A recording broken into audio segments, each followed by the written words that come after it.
time. Welcome to reading time. Let's do it. We got a lot of good books, newcomers here.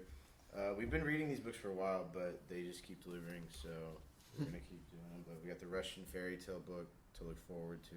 Love it. Classic. Close on a couple from there. But then this is another one we've been reading. It's really good. It's George Burns' 100 Years, 100 Stories. So it has a bunch of stories in it for each year of his life or something. Like, he's an old man who's a comedian. Yeah, so it's full of Burns. Yeah. And his wife him and his wife are famous for doing comedy as a couple. Okay. So Gracie and George Burns, and he smokes a cigar. Those are the main things you need to know about it. Okay, I love but that. it's also like just stories, and he mentions people, and you're just like, I don't know who that is, or you know what I mean? But they're funny. So we'll see. I'll do one, and then you guys can all do one. We can do a couple. This is exciting. So yeah, this is George Burns. This is 44. Okay. One of the first feature movies Gracie and I appeared in was a big musical. Besides us, the cast included Bing Crosby, Bob Hope, Edgar Bergen, Jack Benny, Martha Ray, Betty Grable, Edward Everett Horton. I don't know who that is. Edward Everett Horton and Jackie Coogan. Oh. Plus about 30 chorus girls. The script looked pretty good too, so everyone thought we were going to have ourselves a hit. What we didn't realize going in was that the picture had a problem even bigger than its cast. The problem was, of all things, the producer. He wasn't too bright to begin with, which ordinarily would have mattered too much, but he was making a play for the lead dancer in the chorus, so he was always on the set. He was producing, directing, rewriting, anything to impress this girl he had the hots for. I didn't know that people said had the hots back in the day. I think it started from that. That makes sense. You got the hots. Yeah. One day, he caused so many delays that it wasn't until 9 o'clock at night that they were ready to shoot the big production number that had been scheduled for 7 a.m. Oh. That's such a long time. What? 14-hour difference. As the camera started to roll, he jumped up and hollered, "Cut!" And everything came to a halt. "I don't like the way the girls' legs look in those white tights," he said. "Put them all in black tights." "But we don't have any black tights," the wardrobe woman protested. Then dye these black," he ordered. "I'm tired of making all these decisions." "Look, if we wait for those tights," the director pointed out, "we won't be able to shoot until tomorrow. It'll cost a fortune." Ignoring him, the producer said, "Wrap it up, boys. We'll shoot this in the morning." And for the benefit of the lead dancer, he announced, "When I make a movie, money is no object." Crosby, Hope, Benny, Bergen, all of us just looked at one another. We couldn't believe what was happening. The next morning, we shot the number with all the girls in black tights. The white tights looked better. Oh, of course they did. Well, I was there. I remember it. Yeah. Yeah. You just said my name. Are there any gray tights? Is there an in-between tight? Clear tights? Black and white. Clear tights, yeah. Pantyhose. No, naked. I would have picked naked. There were another 3 days worth of shooting, which took us 2 weeks to complete. The final scene was where Bob Hope and Martha Ray got married, and we were all down at the railroad station waving goodbye to them as they left for Niagara Falls on their honeymoon. We all thought that was it until the producer said, "Wait, I just thought of a great ending. As the train pulls out, all you stars lock arms and walk into the camera."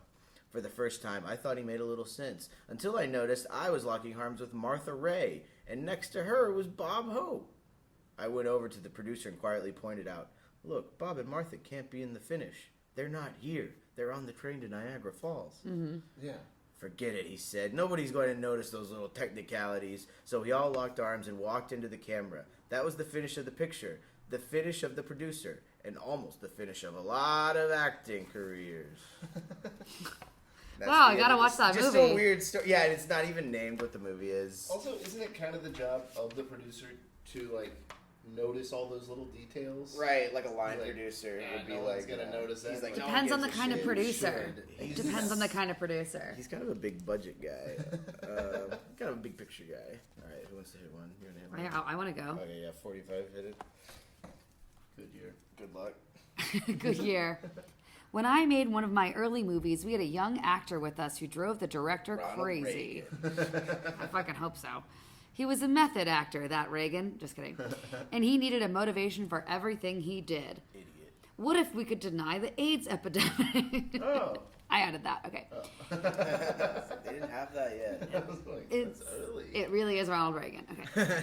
He wouldn't move unless he knew why he was moving. There was this one scene where he had to go to the bathroom. He asked the director why he was going to the bathroom. The director said, for the same reason everyone goes to the bathroom. The actor said, He's horny. we better not do that We all scene. have our own reasons to go to the bathroom. I don't know what you guys. Yearning. I'm hungry. I like to go just stare in the mirror.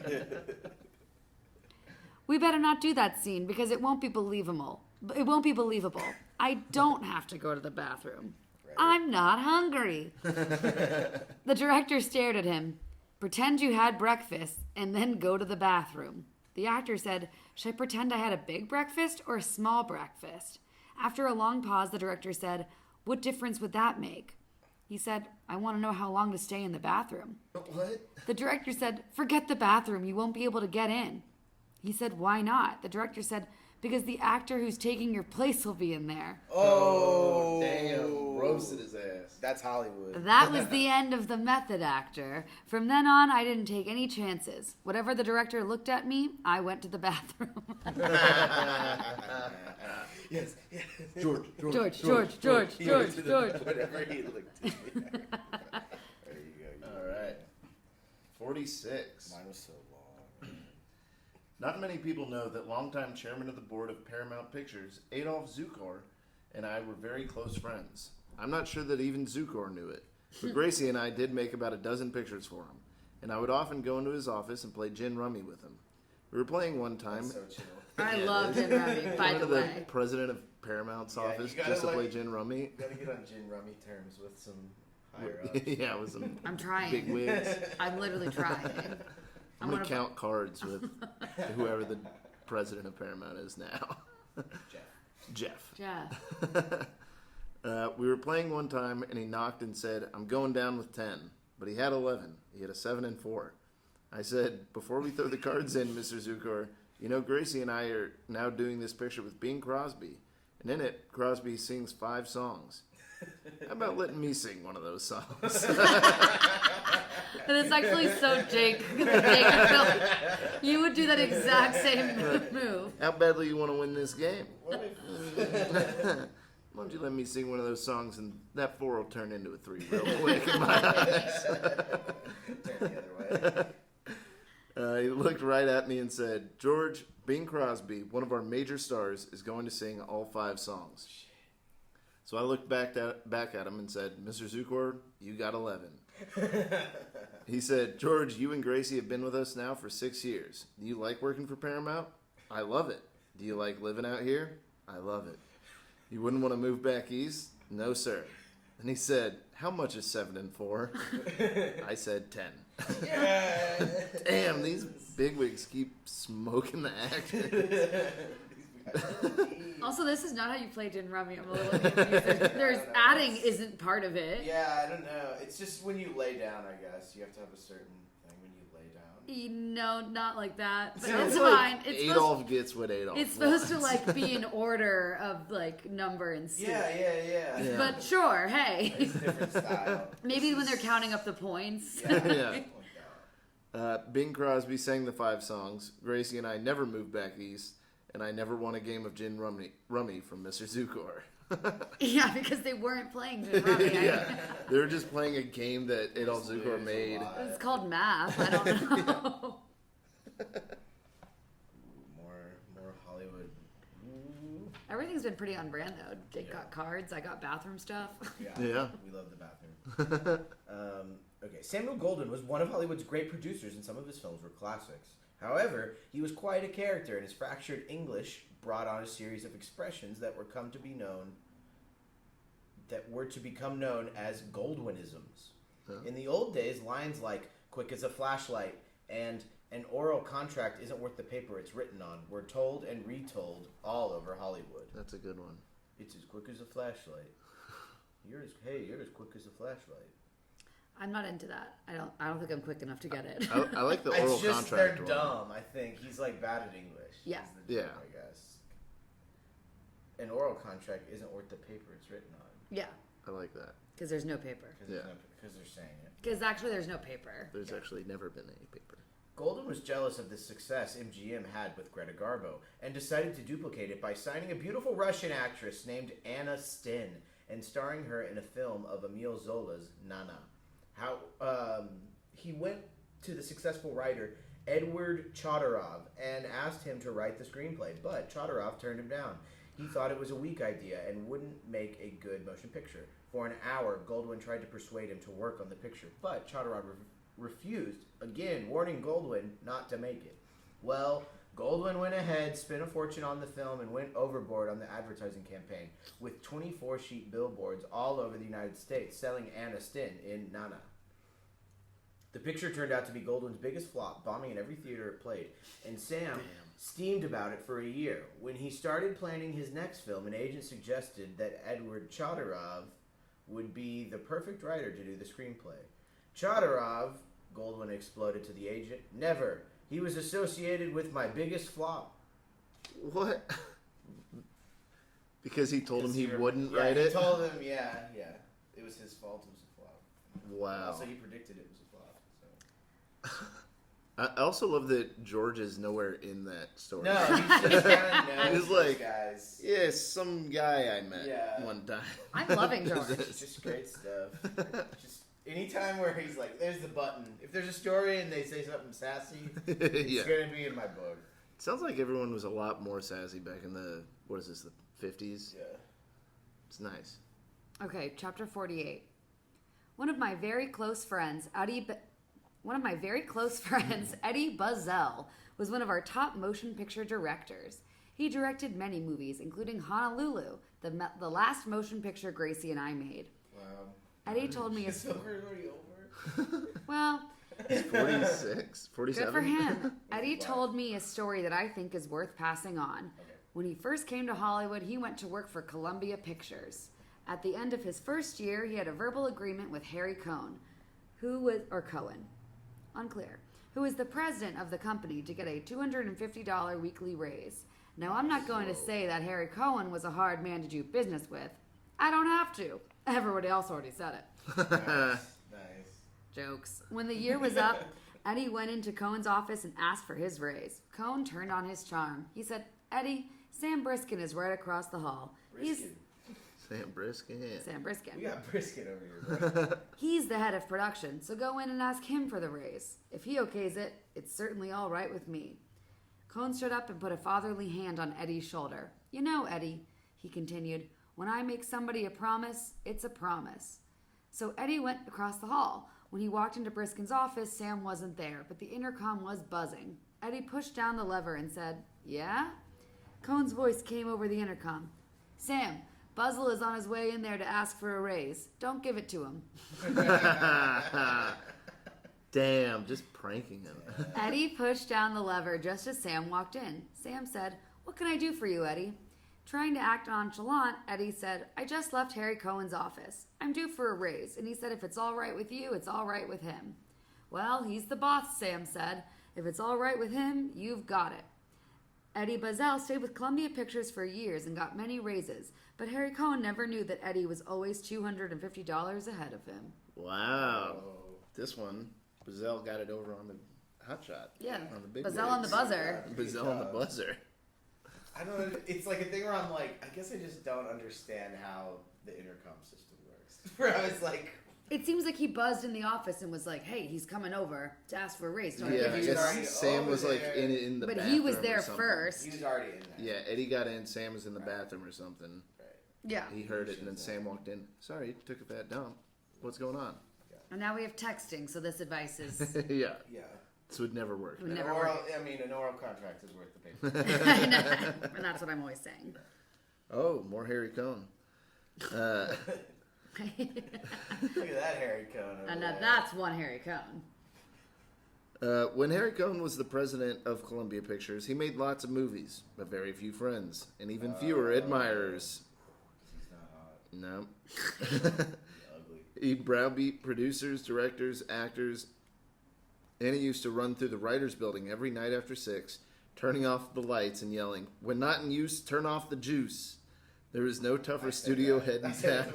that's my roommate. I'm hated. And I'm not admired by it. It's the if it's yellow, let it mellow. Yeah. If it's not you, turn off the juice. I'm browbeating. After his funeral, Aww. the, Love you, Larry. the studio gave a giant memorial service for him on their biggest soundstage. All the Columbia employees and hundreds of Hollywood celebrities showed up for the service. Danny Kaye and I went there together. When we arrived, the giant stage was jammed to capacity. Danny looked at the huge crowd, then turned to me. "See, George," he said, "give them what they want, and you can't keep them away."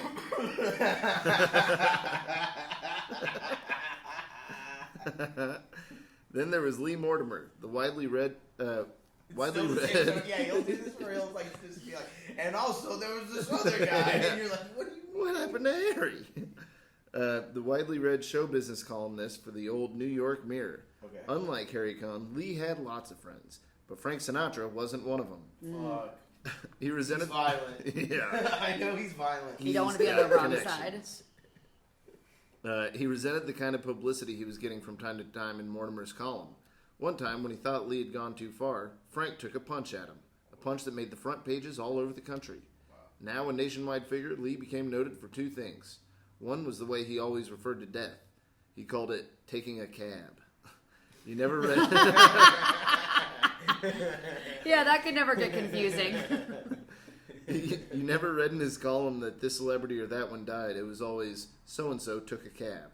Wow. So Harry Cohn took a cab. A I cab guess. straight to heaven. Yeah. Or hell. Somewhere. The other side. The other thing that became common knowledge about Lee was his love for anything Chinese. He loved Chinese food, Chinese art, Chinese furniture, Chinese clothes, and most of all, Chinese women. I think that was clear. He could have been a gay guy. The two things about this guy are he says death is taking a cab and he loves Chinese ladies. Yeah. That's his biggest qualities. The whole movie pretty much. Yeah. Good to have a brand, I guess. Yeah. These two unusual traits were so well known that when Lee died, another Broadway columnist wrote, "Today our friend and colleague Lee Mortimer took a rickshaw." Wow. Whoa, that's pretty good. Pretty good. Thought it would be a little more racist. I thought it'd be a but I little guess- more. But I guess they For do the drive time. those over there. I don't Yeah. know. I thought it was going to be like took a cab to Chinatown. Yeah. Yeah. Something like that, yeah. I thought there was gonna be like they got a cab and it was full of Chinese ladies. It was Yeah. like when in Mad Men or whatever. When he was like Like a clown car he goes, situation. "Who left all the Chinese guys in my office?" Or whatever. When he gets back from his honeymoon and there's all these Chinese guys. In his office.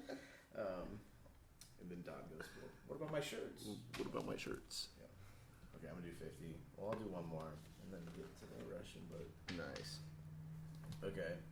Oh, 50. These are some familiar names, but it's also, it's like, I kind of remember, I forgot that she's, okay. So, the Barrymores, Ethel, Oh. Lionel, and John, were America's royal family of the legitimate theater. No other family came even close. Even my family of 12 brothers and sisters wasn't in it. Of the three Barrymores, John probably had the most distinguished record on the New York stage. His performance in Hamlet and many of Shakespeare's other plays compared favorably to those of England's greatest Shakespearean actors.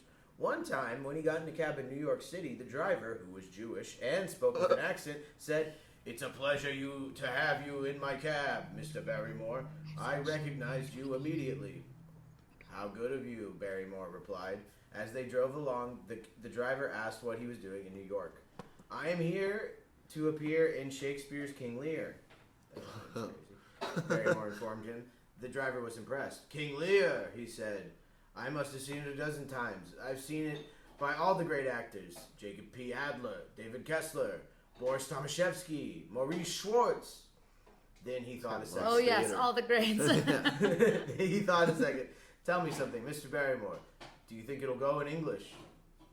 That line wasn't what drove him to Hollywood, but Barrymore did have quite a movie career. So I guess that guy saw it in Yiddish or something. Is Yeah. what they're saying. Like Oh, so yeah, he didn't know that King Lear was an English play. He thought it was in Yiddish originally. Yeah. I guess or something. Choose your fighter. Whoa. The three most random There's so many beers. different beers. Oh, Shiner Holiday Cheer. Yeah. It is June June 2nd. 2nd. It might be flat. Okay, and then we had a Juicy Little Thing Perfect. IPA or a Guinness. This is the only one I have two of. I should have said that before you opened Oh. the Shiner. Cheers. This is perfect. You wanted to say? Is everyone good on drinks? Sorry to interrupt. Oh, I'm good. Would you like anything? Do you have any peppermint schnapps to go with? I'll check the cab. I'm great. I'm not actually checking. Okay, Theo. Okay, that line wasn't what drove him to Hollywood, but Barrymore did have quite a movie career. One of his early films was Morning Glory, which was also one of the early films for his co-star, Katharine Hepburn. Hey. From the day shooting started, the two didn't get along. They interrupted the filming of numerous scenes with shouting scenes of their own. When the picture was over, Hepburn went to Barrymore's dressing room and said, "Mr. Barrymore, I'll never act in another picture with you." Barrymore looked down at her and, with a very sweet expression on his face, said, "Miss Hepburn, you never have." Oh. Because her acting was so good. Subpar. So subpar that it did not. No, I'm saying opposite. I'm saying her acting was so good that it was she like was the character. she was the character. She was so natural. I don't know. He did have a sweet face, so. He's it very could go cute. either way. Yeah. Am I reading or are we? Yeah, yeah. Or are we doing Russian? No, I was saying you and Jake do one more. Okay, 51. Sorry, I started reading this to myself. Yep. Quick scan for slurs. Hold on, yeah. Always smart. Always smart to do a quick scan. The last two heavily featured Chinese and Jewish people, so Yeah. let's make sure. Oh, you wanted me to might read be this in a out racial loud? chunk right now. Yeah. Might be in a racial chunk. 51.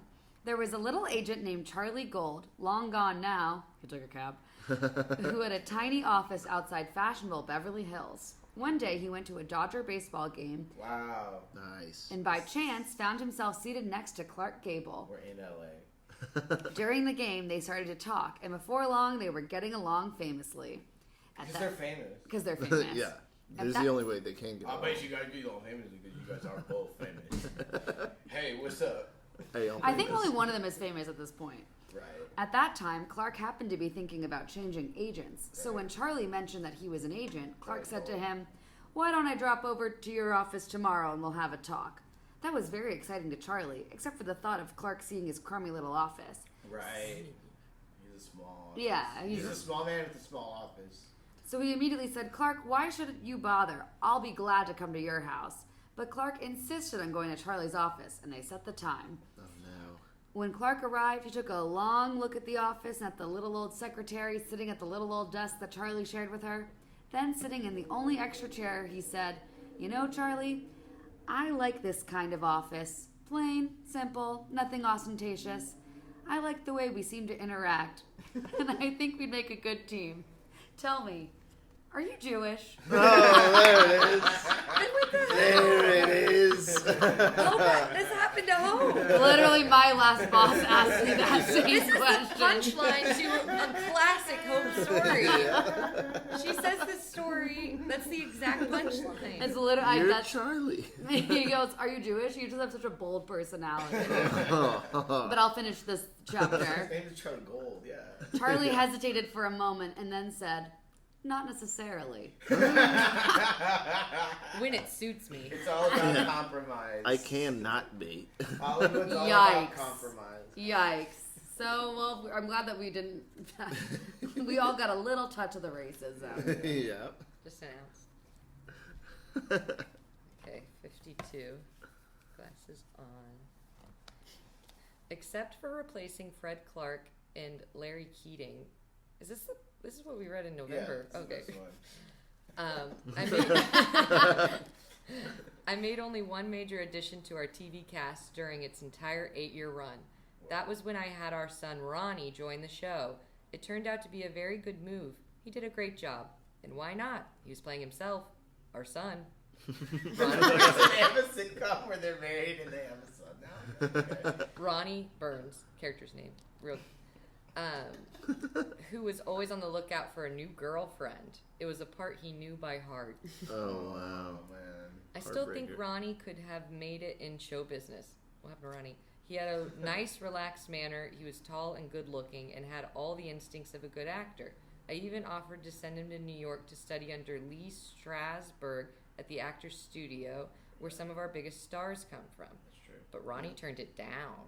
He said he would miss Ronnie. all the girls at the Luau restaurant. I says to The him, precursor to Hooters. It's like going to Hooters. Yeah. Ronnie, they have restaurants in New York that also have pretty girls. And the pretty girls in New York have the same thing that the pretty girls have in California and in the exact same spot. Whoa. Is that Vagina. implying anything? I think boobies. They have, all the pretty girls have all the same spots. Yeah. He appreciated. Good. They're Okay, not wait. menacing. We don't need to read into it. He says he appreciated this lesson in sex education. Okay. In fact, he called from the luau that night to thank me. But I never did quite understand why Ronnie wasn't in love with show business. On our show, I always made sure he had good lines so he got big laughs. And every week there was a different actress playing his girlfriend. And they were all beautiful. So sick. But Ronnie still liked the luau. So there was only one thing left for me to do. Check out this luau. And I did. I went. End of chapter. And I did. It was great. It is only one more sentence. I went there one night, and I must admit that the luau did have something special. The noodles and the chow mein were really crisp. Wait, sorry. Ronnie is such a brat. He's like a nepo baby with Yeah. all of So horny. He has his whole life like planned out for him, and he's like not even in love with Hollywood. He just would rather be at the luau restaurant. Yeah. Let him have his own. He can do his own He's thing. complex. I guess I just He's like complex. I want to okay? trade places with Ronnie.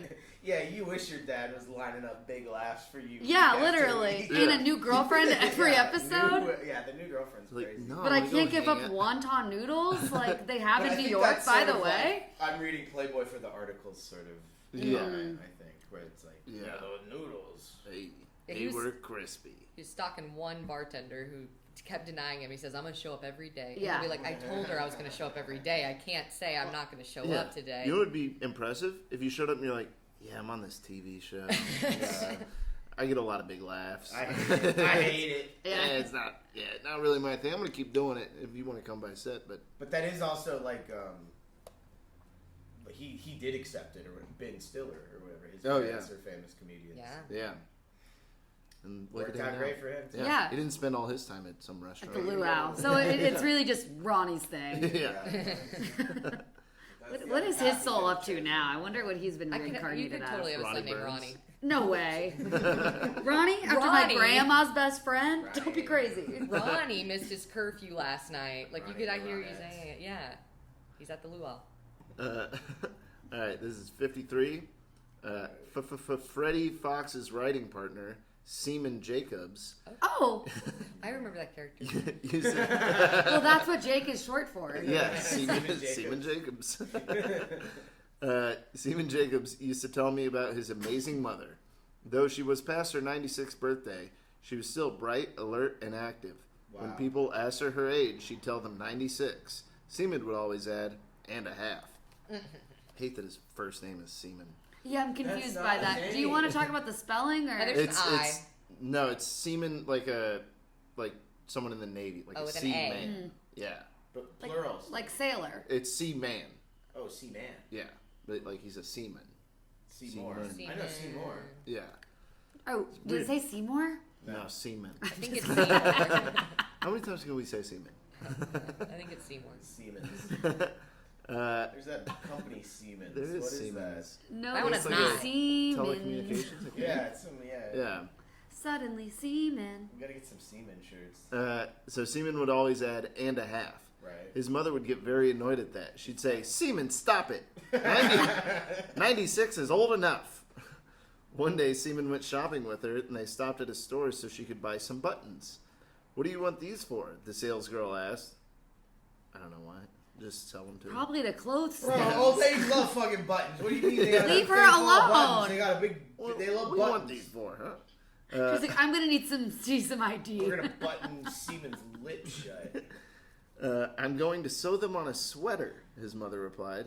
Amazed, the sales girl said, You mean you can still sew on buttons at your age? You know she's 96, Seaman said. And a half, his mother added. Aww. What? So she just loves It's just a story about A guy named Seaman. and his old mom. Siemens. She says, stop saying that, but I'm going to say it. But I'm going to say it now. So when you need- Reading glasses. I've got my glasses on. They They gave me s- too many at the store. They stay on. What they gave you?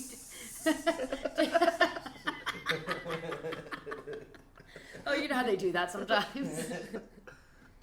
Like finding an extra curly fry. Yeah. Oh, there's extra glasses. Oh my god, in they here. gave me 4 pairs of glasses. That's so weird. We had a bowl of popcorn while watching a movie the other night, and Nate's 7-year-old son, he knocked it over, and I was like, "Oh, don't worry, we'll clean up. We'll make a new bowl because it was like full." And then all the kernels, he says, "I'm gonna put all the kernels over here, like the ones that were unpopped," and then he puts it all, and then he puts the kernel in his pocket. He's like, "We can still pop these." Yeah, straight from your pocket. It gets pretty hot in there. Oh, good. As long as there's lint on them. All I could say in response is, "We don't put food in our pockets." That is true. Traditionally. Yeah, scientists have been working on it, but it's still pretty new. Yeah, the Hot Pocket's still a Pretty prototype. new. Hot Pockets. Melts in your mouth, not in your hand. Alright, so now we're going into the Russian fairy tale book. This one's good. Nice. Is it going to be harder to read?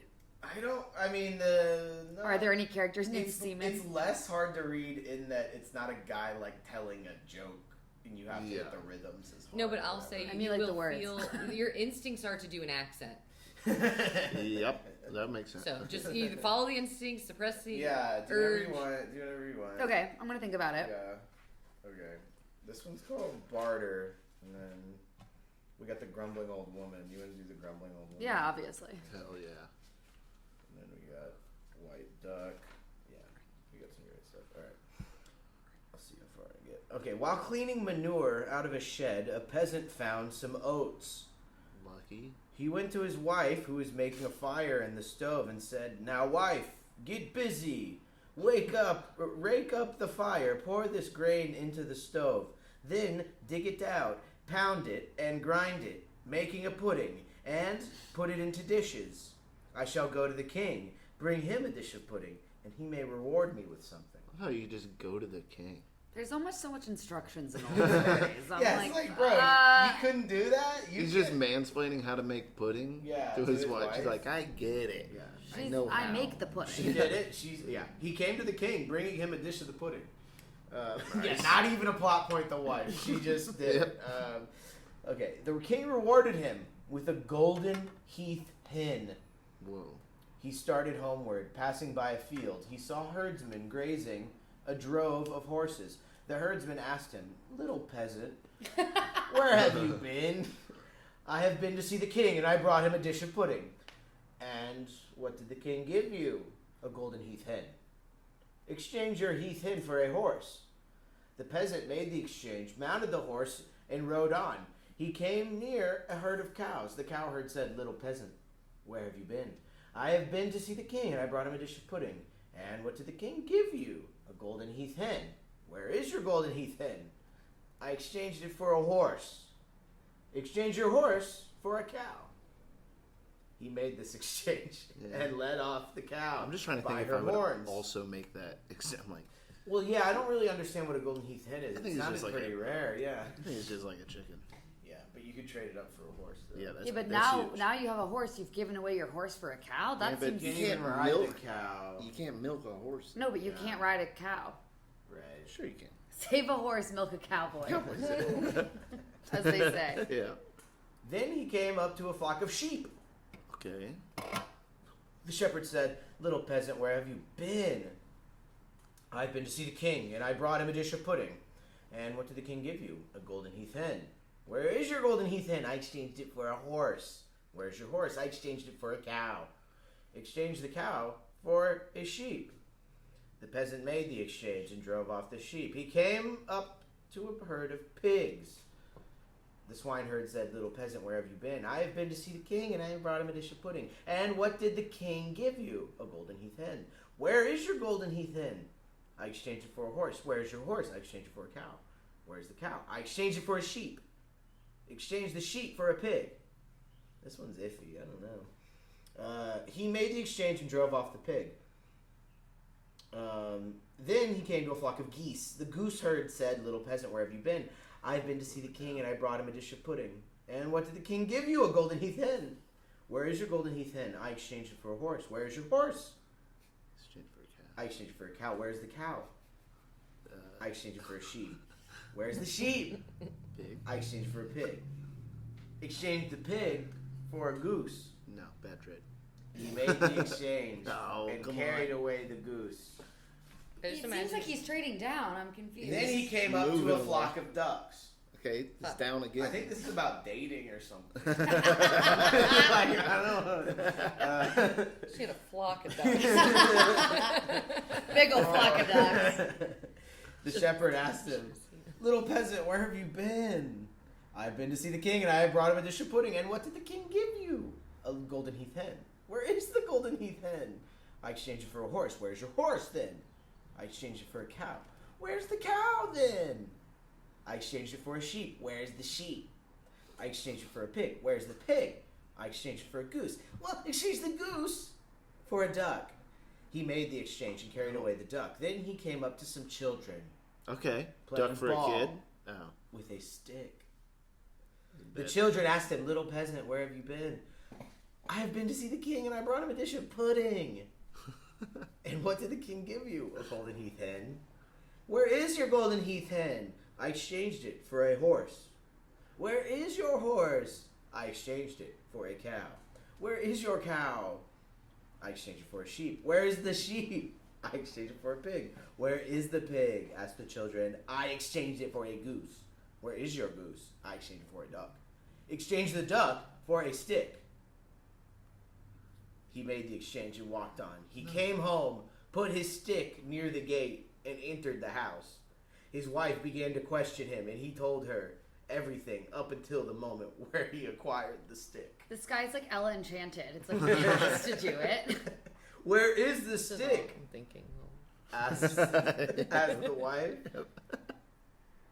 Near the gate, she went out, took the stick, and began to belabor him with it, saying, "Don't exchange things! Don't exchange things, you old dotard! You should at least have brought the duck home." Okay. She's right. She is right. She was right. She was- So yeah, she hit him with the stick. Wait, what? This is And the berated. story? That's the end of the story. Imagine being a little kid Don't in Russia and exchange this is your things. favorite story. Yeah. Don't Papa. exchange things. How's the one? This is all I was thinking. Of I the was saying it. Yeah, what did you What's know? a mob to a king? What's a king to a god? What's a god to a non-believer? That's so funny. Okay, I'm so hot. I need to. Yeah, I know. I was wondering if you guys were hot. How Can do you, we unhot it? like, yeah.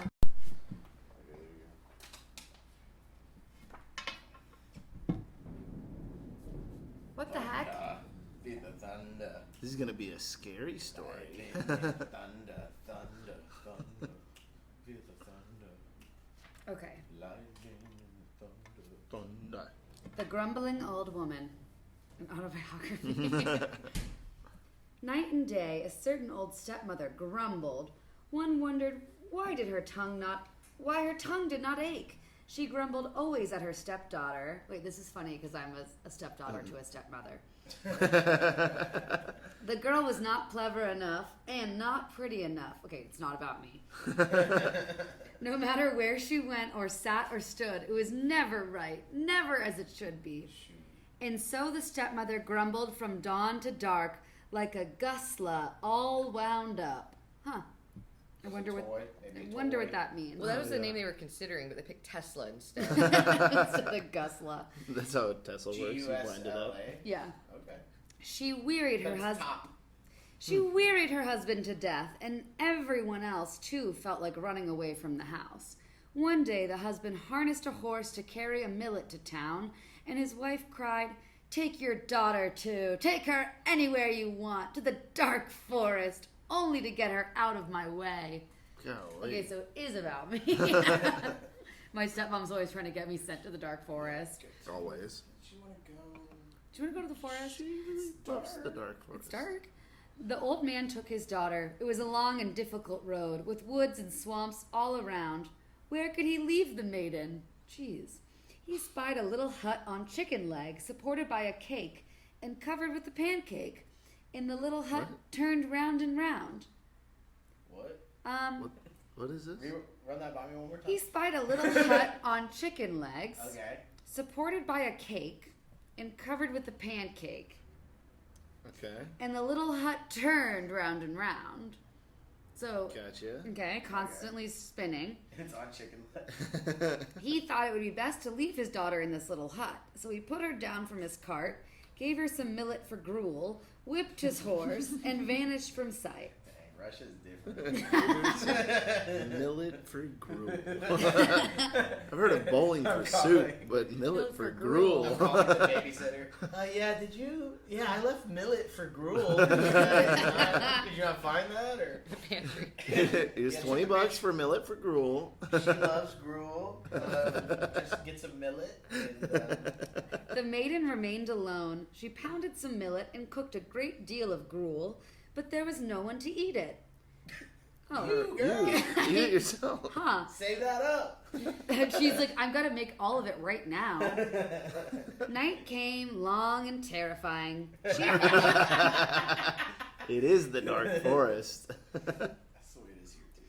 She felt that to sleep would wear out her sides, Right. to look at the dark would tire her eyes, Oh. and there was no one to exchange a word with. It was boring and fearsome. I think the house is alive, girl. Yeah, it sounds. It's covered in pancakes. It's constantly spinning. She stood on the threshold, opened the door nearest the forest, and called out, oh, Jesus. Okay, she called out, whoever is in the forest in the dark night, let him come be my guest. Bad That's idea. bad. That's a crazy thing to do. Don't Open do the that. door and say, hey, if there's any, like, This one's also about dating. any kind of, like, strange men scary, out there. strange men in the dark forest. I'm in a weird house. And I have gruel. I made too much gruel. I'm bored and scared. I have extra gruel. Okay, whoever is in the forest in the dark night, let him come be my guest. A wood goblin answered her call. It is about dating. Oh, wow, even more so. And turned into a brave youth, Oh. a Novgorod merchant. He came into the little hut. Novgorod's a city. Novgorod. Okay, yeah, everyone knows that. A wood goblin answered her call, turned into a brave youth, a Novgorod merchant. He came into the little hut and brought a present for his hostess. It's gruel, though. It's more gruel. After Wood. that- He's a wood goblin. I would guess he would bring wood. After that, he came in for a chat quite often, and sometimes he would bring her a gift. Oh wait, he's chill. He's chill. He just comes and chats and Her brings dad her just- gifts. She's just I staying love there. that. I love how fast time passes. Yeah, they're like, and then like a couple And days then, later, like, her dad never came back. No. No. She just lives in this No. magic hut. You don't Oh, just the- get the dropped off in stepmom. the dark forest for a little bit. It I thought he seems was like a gonna go forever. The run mom was like, errands. get her out of here. The stepmom was like, we're done. Okay. He brought her so many gifts that there was no place to put them. Nice. Whoa. Me- We know what his love language is. Yeah. Meanwhile, the grumbling old woman found life empty without her stepdaughter. See? What a loser. Take that, stepmom. It was quiet in her house. She felt queasy, and her tongue was parched. Huh.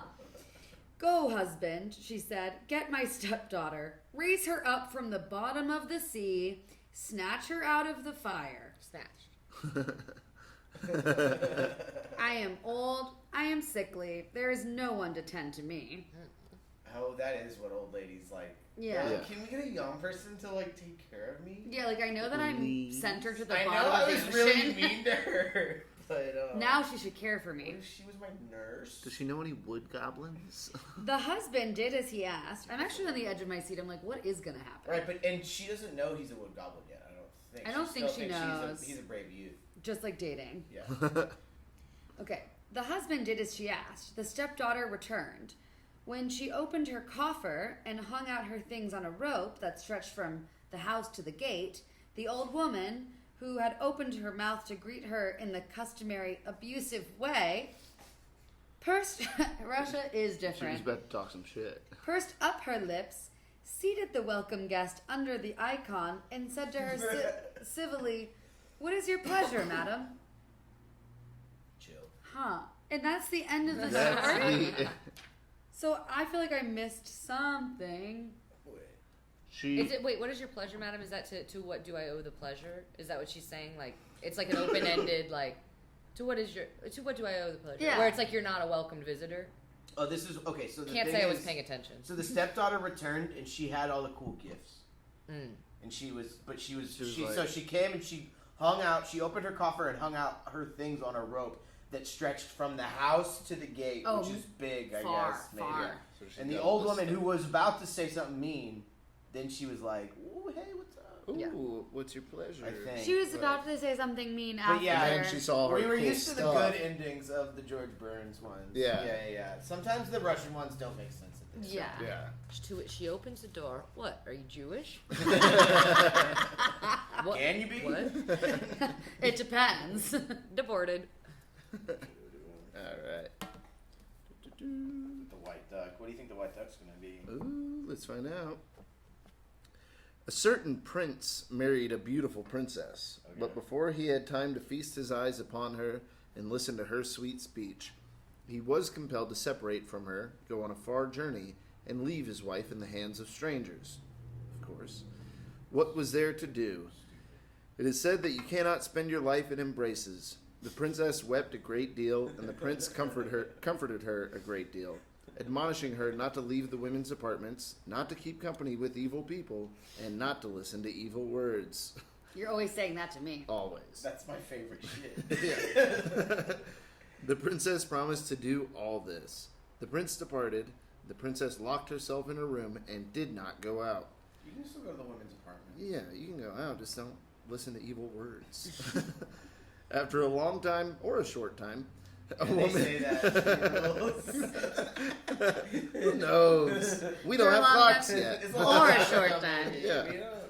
There were so many gifts. After a long One time... of them ended. One of them ends, and the guy's like, "And I was there too, and I was drinking a beer, and it got all over my mustache." That's the end of the story. Okay. It's like, what? We all have wounds. He's not in the whole story. He's like, "But I was Who's there." this guy? He's like, by the way, this whole thing has been a POV. Like, I'm the narrator at the very end. And there's beer on my stash. After a long time or a short time, a woman came to her. She seemed so simple and kindly. "Why are you pining away here?" she said. "You should at least have a peep at God's world and take a walk in your garden to dispel your grief and get a breath of fresh air." That's smart. Yeah. For a long time, the princess refused, but in the end she thought, surely there is no harm in taking a walk in the garden, and out she went. In the garden there was a spring of crystalline water. "The day is so hot," said the woman. "The sun is blazing and the water is cool. It bubbles so invitingly. Why should we not bathe in it?" "No, no," said the princess. "I do not want to." But then she thought, there is no harm in having a bath. She slipped off her gown and jumped into the water. No sooner had she plunged in, White duck. than the woman struck her on the back, saying, "Swim now as a white duck." Fuck. And the princess turned into a white duck. Oh.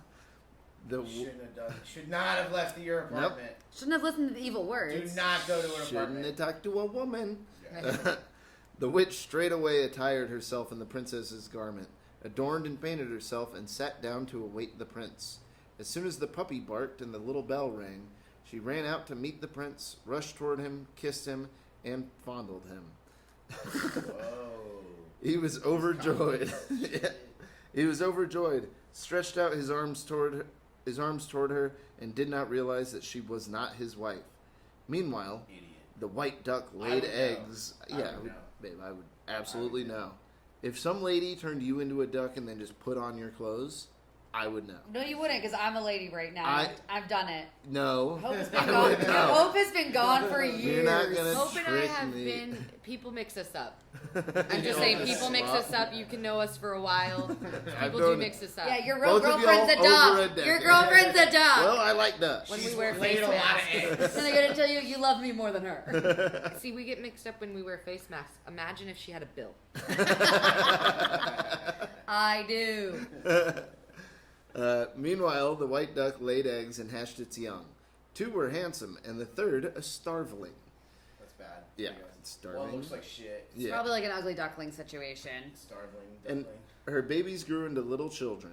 She brought them up, and they began to swim on the little stream, to catch little goldfish, to gather little rags, to sew little coats, and to jump up on the banks and look at the meadows. "Oh, don't go there, my children," the mother said. The children disobeyed her.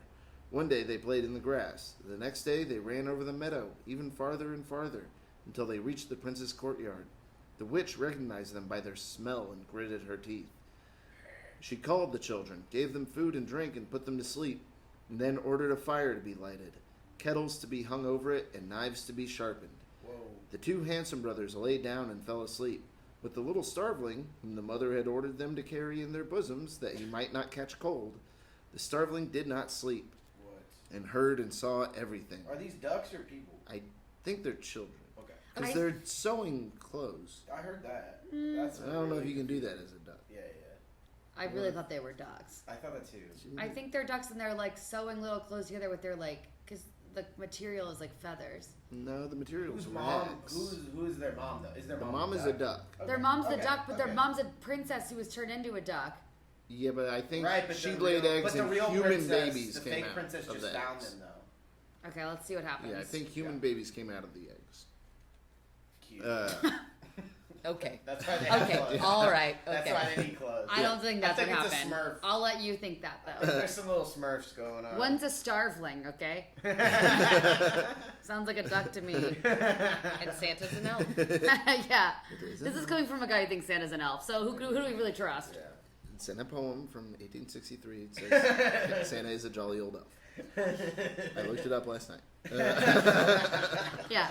After everyone who was yelling at him was gone, then he was brave I enough to looked look it it up. up. And Gotta I was cite the correct. source. That's why he's drinking the Shiner Cheer. Yep. In the night, the witch came to their door and asked, "Are you asleep, little children, or not?" The starveling answered, "We sleep and don't sleep. We think that someone wants to slaughter us all. Bet. A fire of hazel logs is being made. Boiling kettles are hanging. Steel knives are being sharpened. They are not sleeping," said the witch. See, it's giving duck. I think she Oh, wants we were to- worried people are going to eat us. Does that happen to kids or ducks more often? She went away, walked and She's walked evil. about. And She's evil. yeah, she would kill kids. And again came to the door. "Are you asleep, little children, or not?" The starveling said again, "We sleep and don't sleep. We think that someone wants to slaughter us all. It's a little A fire time for of a the long hazel time. logs is being made. Boiling kettles are hanging. Steel knives are being sharpened." We sleep and don't sleep. Why is it always the same voice? Thought the witch. She softly opened the door and saw that both the handsome brothers were sound asleep. She touched them with the hand of a corpse, and they died. Next morning, Oh, That's why you never go to sleep. Yep. idiot. Don't Should have be been awake handsome next and time. Don't Never go to catch sleep. me going to The sleep. two handsome boys. This is going to happen to you guys tonight. Yeah. Next morning, the white duck called her children, but they did not come. She felt anguish in her heart. She fluttered her wings and flew to the prince's courtyard. There, as white as kerchiefs, as cold as little fish, the two brothers lay side by side. She rushed to them, spread her wings, and put them around her children, and cried with a mother's voice, "Quack, quack, quack, my children! Quack, quack, quack, my little doves! I nursed you with fears. I fed you with tears. I spent dark nights without sleep, and for worry over you did not eat. My wife, do you hear this extraordinary thing?" said the prince. "The duck is lamenting." "You only fancy it," said the false wife. "Have the duck driven out of the You have a courtyard." crush on the duck. Yeah, you want to fuck that duck. All right. The duck was driven out, but she flew back to her children and said, "Quack, quack, quack, my children. Quack, quack, my little doves. Wow. An old witch took your life, an old snake, a false wife. Wow. Because of her wicked ruse, your These true handsome boys father better you come back did to life. lose." No I offense. hope they no did. offense. Your That's true chicken. father you did lose. She put us in the swift stream, turned us into white ducks, and calls herself the queen. Wow. I guess they are ducks. "This is strange," thought the prince. Yeah. This is strange. And he cried, "Catch this white duck." Yeah. Everyone rushed to catch her, but the white duck flew about and would not let herself be caught. The prince himself went out, and she fell on his hands. He took her by a little wing and said, white birch tree, stand behind me. Lovely maiden, stand before me." A white birch stood behind him, and a lovely maiden stood before him. And in the lovely Wow. maiden, the prince recognized his young wife. At once a magpie was caught. 2 little bladders were tied to her, and she was ordered to fill one with the water of life and the other with the water of speech. What? You know, just go The get water of life in the water of speech? Yeah, just go get that. Okay. Water of speech. I guess you can't talk unless you have the water of speech. Yeah, Oh, you duh. need the water of speech. Because that's why animals can't talk. Yeah. Think about that. That's why. They can They have only the water of carry the speech. water of speech. They can't drink the water of Oh, speech. this was in Wicked. Wicked Part 2. We haven't seen that. The magpie flew away and brought back the waters. The children were sprinkled with the water of life, and they shuddered. They were sprinkled with the water of speech, and they began to speak. And now the prince had all his family, and they began to live and prosper and forget the evil days. As for the witch, she was tied to the tail of a horse and dragged over a field, where a leg was torn off her. Her leg was torn. Yep. A fire iron stood. Where an arm was torn off, a rake stood. Where her head was torn off, a bush grew. Whoa. Birds came swooping down and picked up her flesh. A wind arose and scattered her bones, and not a trace or a memory was left of her. Wow. Oh. So she got ripped to shreds by a horse. She turned into So metal are and the stuff. Hanson brothers still dead? Or No, what? they came the back. water of life They got got the back. water. Oh, of sorry. life. Yeah, I know the water of life is in a lot of the stories. And Oh. it kind It of gets just them out seems of like a a lot cop of stuff. out. Yeah. They're like, But there's "Oh, also everyone water died." of death. Oh, Sometimes people drink that. So. And there's water of speech. yeah. I hadn't heard of that one yet. In case That you was can't new to speak. me, but It made them speak. if you're an animal, yeah. All right, who wants to read? If you don't like it, don't listen. I think it's Shannon's turn. Oh, I've read that one before. You We've have? already read that one. We have to Okay. skip that one. We have to skip it. That one was really good. Should I read the history of Bob's Big Boy, or is that for a different time? Yeah, wait. Finish with the You do the Bob's Big Boy. Oh, I love Bob's Big Boy. And then I'll read the Magic Swan Geese. Nice. In And that'll be it. Cincinnati, Big Boy is called Frisch's, and it's like after the Big Boy Frisch's family, and there's like a whole graveyard of all the big boys. Whoa, Whoa. spooky. Big deal where I'm from. Shannon thought that the big boy's name was Bob. Yeah, so that's where this got started. I said, And I let's was open. like, no, Bob is not the big All right. boy. Hey, spoiler. Bob, it's possessive. Bob. It's like Ruth's Chris. So we're that's his Chris. That's her It Chris. it was Chris Steakhouse, and then a lady named Ruth bought it, and it's Oh. Ruth's Chris Steakhouse. Yes. Wow. Yeah, I'm pretty upset about that. I don't like it. So this is it's not too long an Yeah, it's a article. couple. Yeah, these were good. Okay, so we're talking specifically Bob's Big Boy, Burbank, California. This Bob's restaurant was built in 1949 by local residents Scott McDonald and Ward Albert, and it's the oldest remaining Bob's Big Boy in America. Wait, not made by someone named Robert. Interesting. Well, no, just Not the yet. location. We're talking location. We're talking the building. Okay, the current owner, the McDonald family, acquired control of the restaurant in 1993 and began to restore it to its past glory. So this is just the intro. The Big Boy story. It's a Yes. big boy story. In 1936, Bob Wien There's Bob. sold his there we go. car for $300 and bought a 10-stool. You're about to sell your car. You were saying. For $300. That Yeah. would be. I think I owe them $300 You should just trade it for a restaurant. for a for Yeah. a Do you have a- 10-stool lunch stand called the Pantry. Yeah, do that. I live on the same block as the history. Yeah. Trade it for some little geese. They're ready for some. Then he Okay. changed the name to Bob's Pantry. So it's just a little restaurant. One late night, a regular customer asked for something different. Bob split the bun twice through the middle, creating the middle bun. Whoa. Added 2 burger patties, and the rest is history. In the middle. Damn. The that's double cool. deck hamburger was invented. I had that for lunch today. Wow. And I took off the middle bun. I just said the double patty was enough for me. I didn't need third bun. Okay. That's so funny. But most importantly here, but Third the bun name blind. came from a chubby 6-year-old doing odd jobs at the time by the name of Richard Woodruff. So there's a 6-year-old doing odd jobs at the time. 6-year-old with jobs. Yeah. At the restaurant. 1936. One day, Bob forgot his name and called out, "Hey, big boy." Something Yes. He clicked, is a big boy because he's doing jobs. and the Yeah, wait till name you see a was picture. born. If you see a picture of the guy, it looks this is exactly the first like photo. Oh yeah.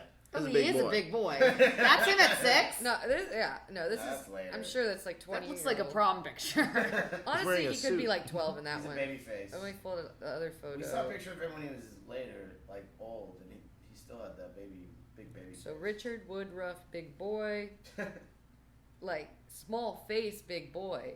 Whoa. Yeah, Tiny look how big head. that boy is. Whoa. And the thing about Bob's Big Boy, that animated character has big head. Yeah, well, real big head. it's But a that little is bit more a proportional. Small head. The Rizzler. Yeah. The Rizzler of his day.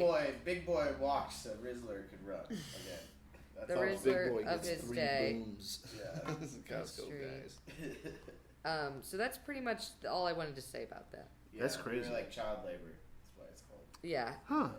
Well, because he was Andrew's painting the picture, a little 6-year-old with a little wrench, and then I was like, "Hey, big boy, go fix that leak." Like, hey, big boy. Hey, big boy, the toilet's I'm on it, clogged. boss. Hey. But are little kids homeless back then? I don't know if they were going to school so much. Was he hired? Did he just keep coming around? Yeah, it's like you're a homeless kid and they're like, all right, you can go. You get all the dust. I think this is it. Hey, kid, want to make a penny? Yeah. Yeah. Give some pennies. I can give you the thrown away third buns. Yeah, I took that part. It's like That's the signature. I was like, I don't need those 60 calories. I'm trying to count calories. No, I would throw away the bun as well. We take up both the buns. I'm gluten free. I'm eating I'm eating my burgers raw anyway. Raw. I meant no bun, but also Raw. raw. Oh, you meant raw dogging? No, I'm gluten free. You know, I don't eat cooked meat.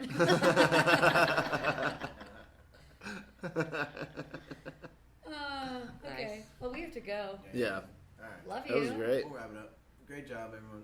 Thanks.